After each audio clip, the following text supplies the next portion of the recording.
Another message for you, Aquarius. Go the distance. Malayo pa yung mararating nyo. Mataas pa yung mararating nyo, mga kapiksi. So, huwag nyong ilimit yung sarili nyo, guys, no? You have to believe in yourself. Maging confident kayo, mga kapiksi. Maniwala kayo sa mga kakayahan nyo. Kayo yung number one na dapat nag-cheer sa inyo, mga kapiksi. Give yourself the confidence and the courage.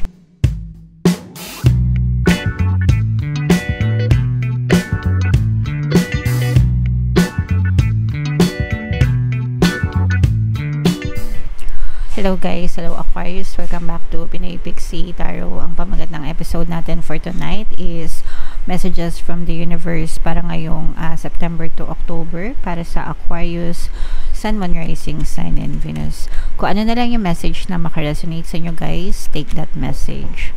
So yung first message natin for you Aquarius, we have chaos and conflict. This is a negative energy, mga kapiksi. Although hindi naman ito magre-resonate sa lahat, no?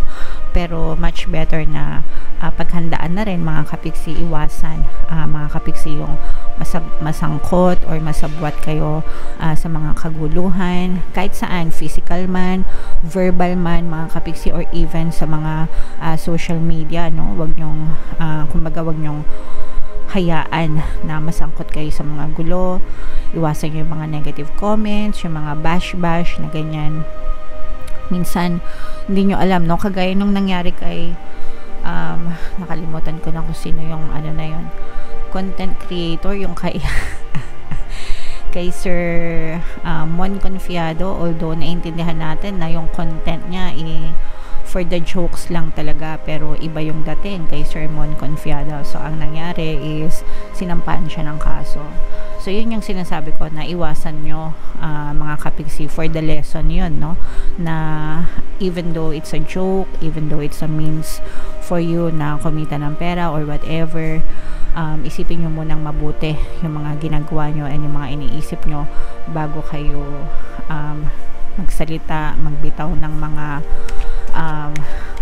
something na sa tingin nyo ay makakasakit ng damdamin ng ibang tao. Kasi when karma hits you guys, it will definitely hit you badly kapag pangit yung ginagawa nyo guys, okay?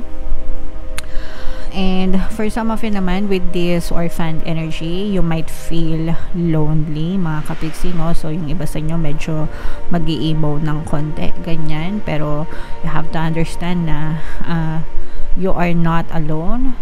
You were never alone. You will never be alone, mga kapiksi. Lahat tayo guys, may mga gabay tayo. Simula nung pinanganak tayo, and lagi yan kasama natin, mga kapiksi. Okay? So, kahit na wala kayong kasama, physically, spiritually, your guides are always with you. And even if nag-iisa kayo guys, no? Yung shadow nyo, diba? Yung anino nyo, palagi nyong kasama yan. Except na lang siguro pagka madilim, syempre hindi nyo sila makikita. But they are still with you. So, what I'm saying is, hindi kayo nag-iisa guys. So, don't feel too sad.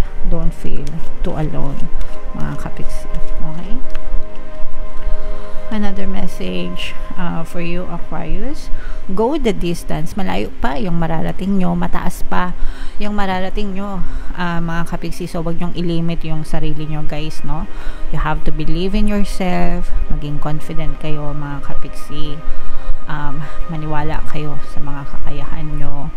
Kayo yung number one na dapat nag-cheer sa inyo, mga kapiksi. Give yourself the confidence and the courage, the inspiration, no? Kayo na yung magbigay nun sa sarili nyo. Sometimes, syempre, hinuhugot natin yan sa pamilya natin, especially, di ba? Sa pamilya natin, sa magulang natin, sa mga anak natin, kung pamilyado na kayo, sa spouse natin, if may mga jowa na kayo guys, di ba? Pero dapat kayo pa rin yung number one na nag-cheer sa inyo. Kayo yung unang-unang dapat na naniniwala sa sarili nyo. So kung kaya ng iba guys, kaya nyo rin. I-comment nyo yan sa baba guys. Favorite yan. Favorite motto ko yan, mga kapiksi. Kung kaya ng iba, kaya ko rin. Kung nagagawa ng iba, magagawa ko rin. Okay? So give yourself that assurance para talagang ma-boost yung inyong self-confidence, mga kapiksi. Alright? Another message, Aquarius. Time to go. Eto guys, no, oras na para mag-move on kayo from your past. Iwanan nyo na yung mga kanigahan sa buhay. No, yun yung mga kailangan nyong bitawan. Kasi sometimes na-stuck tayo sa buhay natin. Feeling natin walang progress, walang paggalaw, nagiging stagnant. Kasi masyado pa kayong nakastuck sa past. Kumbaga napag-iwanan kayo ng panahon kasi hindi kayo sumabay sa agos, nagmukmok, nag-emo, ganyan. And okay lang naman yun guys, kasi dumadating talaga tayo sa downtime ng buhay natin. Na-experience natin yan. Pero, kapag nadapa, tatayo, di ba? Yung mga baby nga, di ba? Nung hindi pa sila marunong maglakad, kapag nadadapa sila, kahit naiyak-iyak sila, sugat-sugat, tayo-tayo pa rin, 'di ba? So ganun din tayo. Tayo pa kaya adults na, 'di ba? So wag kayong magpapabagsak sa mga hamon ng buhay. Time to go, let go of the past, focus on the present, focus on the future, mga kapiksi. Okay? Ito, never ending story. Paulit-ulit, no? Paulit-ulit ito, guys, kasi hindi kayo makalet go. So, wag niyong parusaan yung sarili niyo, mga kapiksi. Kasi sometimes, kaya tayo nahihirapan, kaya tayo nasasaktan, kasi tayo din yung makulit. Kaway-kaway sa mga guilty dyan, no? Yung mga matitigas ulo, ayaw mag-move on. Mga kapiksi. Although, sabi ko nga, naintindihan natin, lalo na pag may pinagdadaanan, mahirap talaga, mga kapiksi. Pero pag paulit-ulit na lang, baka may mali na sa'yo, baka ikaw na mismo yung problema, no? Baka ikaw na yung matigas ng ulo. So, gising-gising, no? Kasi, kahit na, minsan, di ba, kung napapansin nyo, pag paulit-ulit, parang nawawala na rin yung mga kausap nyo, nawawala na yung mga kaibigan nyo, nawawala na yung mga nakikinig sa inyo, kasi kahit na kwento kayo, advicean kayo, di ba? Tapos uulit ka na naman. So, kapag kayo din ganun, may inis din kayo pag paulit-ulit, di ba? So, mainis din kayo sa sarili nyo. Kapag paulit-ulit na kayo, okay? So, again, focus on your healing. Guys, kayo lang din yung makakatulong sa sarili nyo. Kahit na may mag-advise sa inyo, kahit na anong sabihin ng mga kaibigan nyo, kakilala nyo, kamag-anak nyo, even if they're there for you, they may be there for you one point in time, pero pag kayo na mismo yung matigas ang ulo, baka iwanan na rin nila kayo. So, make sure na, alam nyo yun, matuto rin kayong mag-let go, guys. Kasi baka pa ulit-ulit na lang. Okay? Alright. And then, yung last message for you, mga kapiksi, ayan, pagbabago. Ito talaga yung kailangan nyo, guys. Regeneration. Para magbago yung buhay nyo. Kasi, again, never-ending story. Hindi yan matatapos hanggang hindi kayo magbabago. Hanggang hindi kayo nagle-let go. Okay? So, kung gusto nyo ng pagbabago, gusto nyo matapos yung story nyo, mag-let go kayo. Yun yung kailangan nyong gawin. So, comment down below, guys, if naka-resonate kayo, no? Sayang ito. Ito, guys, i-mind nyo to, no? Mind, malayo pang mararating ko. Mind, pagbabago. Pero, guys, no, kayo pa rin yan. Mga baraha lang ito. Kahit anong sermon namin sa inyo, kahit anong mensahe yung mabunot namin, kung hindi nyo naman ginagawa, matigas ulo nyo, wala din. Nga din. Okay? So, yeah. Tingnan natin yung additional na mensahe sa inyo, mga kapiksi. Shuffle natin to, guys. Habang sinashuffle ko to, panoorin nyo muna yung video natin regarding sa ating paano mag-manifest ng abundance video course. Kapiksi, sawa ka na ba sa mga struggles at hirap sa buhay mo? Masipag ka ba at masikap sa buhay ngunit hindi ka pa rin umaasenso? Ilang beses ka na bang nag-attempt mag-negosyo at mag-invest pero palagi ka pa rin nalulugi? Sa pagkakataon na ito ay maaaring may subconscious beliefs ka na nagiging balakid sa iyong pag-unlad at pagyaman. Introducing, paano mag-manifest ng abundance video course.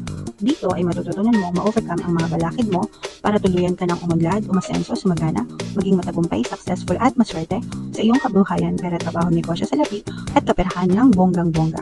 Dali, mag-send na ng email sa pinoypixie@gmail.com at simulan na ang iyong pagyaman ngayon.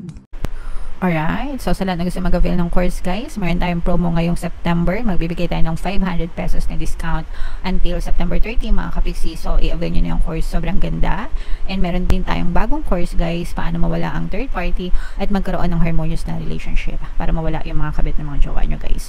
20% pala, updated yung promo, 20% discount until September 30. So i-avail nyo na mga kapiksi.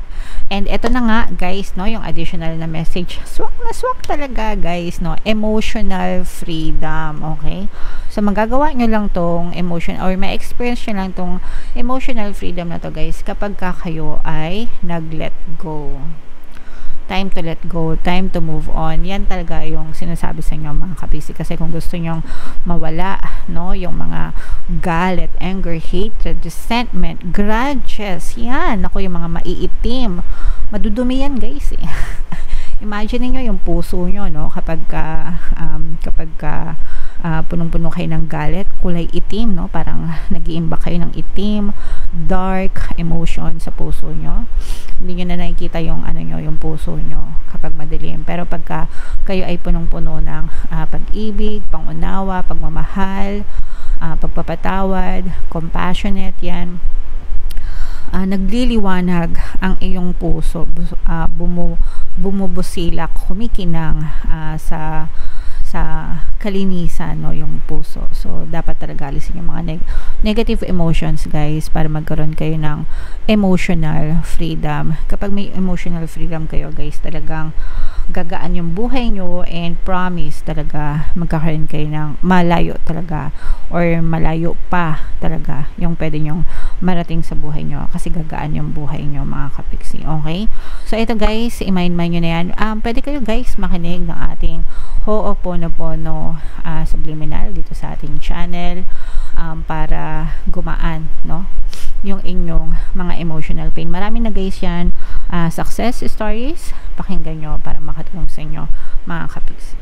Alright, so comment down below if naka-resonate kayo guys, and huwag nyong kalimutang makinig ng ating mga pampaswerte subliminal guys para makatulong sa inyo. Ito yung playlist mga kapiksi, lagay natin dito, and ito naman yung ating success stories ng paano mag-manifest ng abundance video course. Click here to subscribe guys, and click here to join our membership program. Thank you for liking, sharing, and subscribing, and see you again next time. I love you all guys. Have a nice day. Bye bye.